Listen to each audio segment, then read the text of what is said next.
Have you ever felt trapped in a story you didn't write, repeating the same mistakes, the same choices, again and again?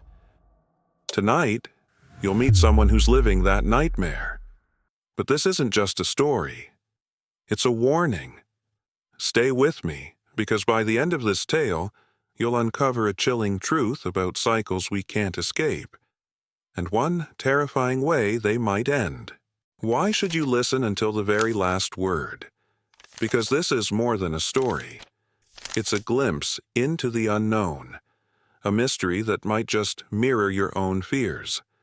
So, subscribe, hit that like button, and share this with anyone brave enough to face what lies ahead. But remember, no one escapes the keeper forever. The asylum loomed against the night sky, its broken windows and cracked walls silhouetted in the moonlight. Inside, dust-covered floors led to forgotten rooms filled with relics of lost souls. It was here that the journalist found the library, a room stacked high with old, tattered journals. Each bore the same name on the spine: The Keeper. Journalist, thinking to himself. Who kept these journals? And why would they be left in an abandoned asylum? He pulled one from the shelf, its pages brittle and yellowed, and began to read.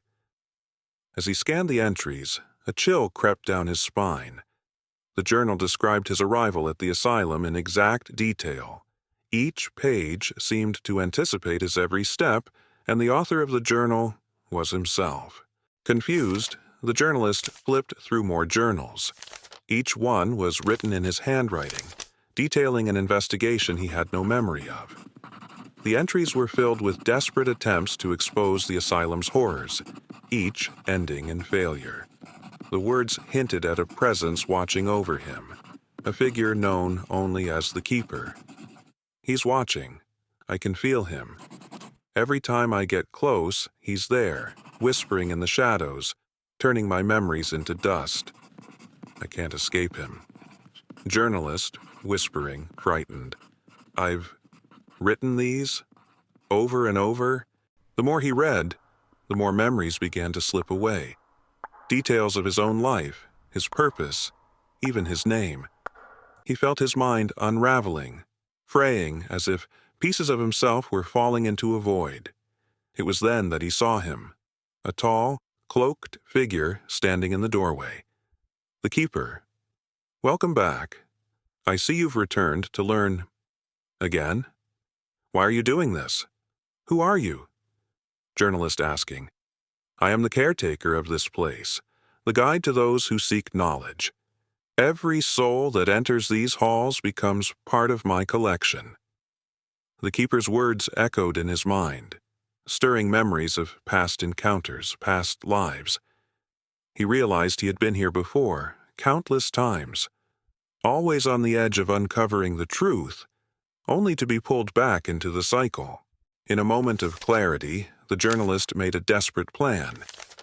He began to write in his own journal, leaving himself clues and warnings for the next time he would inevitably return. But this time, he wrote something new, an ending to trap the Keeper himself. I know the Keeper's weakness. He thrives in the cycle, but he cannot survive outside of it. This is my last chance. I must break free by creating a loop of my own, one that he cannot escape. With each word, he built a prison for the Keeper within his own journal, embedding a time loop that would trap him forever. He wrote instructions, setting a lure to pull the Keeper into the pages, leaving him bound in the endless cycle he had created for others. Armed with his own journal, the journalist confronted the Keeper. He spoke the words he had written, triggering the trap. The room shuddered, the walls seeming to bend inward as the Keeper reached for him, only to be pulled into the journal itself. Keeper, struggling, shouting in anger, "What are you doing? You cannot break the cycle. I am the cycle." Journalist, resolute, "This is your prison now. Enjoy your eternity, Keeper." The asylum fell silent. The fog that had wrapped itself around his mind faded, and for the first time, he felt free. The keeper was gone, trapped within the pages, locked in an endless loop of his own making. With the keeper gone, the asylum no longer held him. He stumbled outside, feeling the morning sun on his face for the first time in what felt like lifetimes. But as he walked away, he couldn't shake the nagging thought that something was missing. Pieces of his memory, fragments of who he had once been, remained forever lost in the asylum's dark halls. And so he escaped, but not without a price. The keeper was bound to his prison, but the scars of the asylum lingered. Perhaps one day someone else would find the journal, and the keeper would be waiting, patient as ever, ready to draw another into his trap. For some secrets never stay buried for long. This has been the Keeper's Journal. And remember, the next time you hear whispers from a place long forgotten, tread carefully.